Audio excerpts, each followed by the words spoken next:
Зголеменото присуство на полски глувци и глодари, што во последните 2-3 години е забележано на територијата на Кочанската котлина, беше причина за преземање активности за нивно сузбивање. По изготвувањето на акциониот план се реализираше акција за деретизација на полските површини во атарот на општина Чешиново Облешево.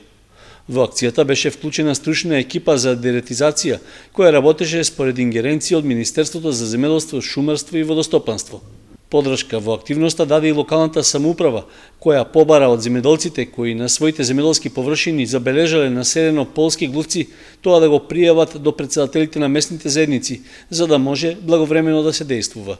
Според забелешките од местното население, дупките на полските глувци претежно се наоѓаат на насипите, во ниви каде претходно имало посејано луцарка, во неизорани страништа, меги, банкини покрај пат, во канали и слично.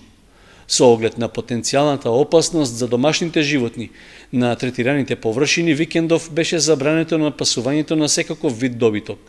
Освен тоа, собствениците на земјоделските површини имаат обврска до крајот на оваа недела секојдневно да контролираат дали на нивите има затруено полски глувци и доколку ги забележат, задолжително да ги закопуваат. Воспротивно, тие би можеле да представуваат храна за останатите домашни и диви животни и птици, и при тоа и тие да се затрујат. Една од причините за појава на глодарите била благата зима во изминатите 2 години, како и обилните врнежи од дожд, поради што глодарите излегле од своите подземни скривалишта.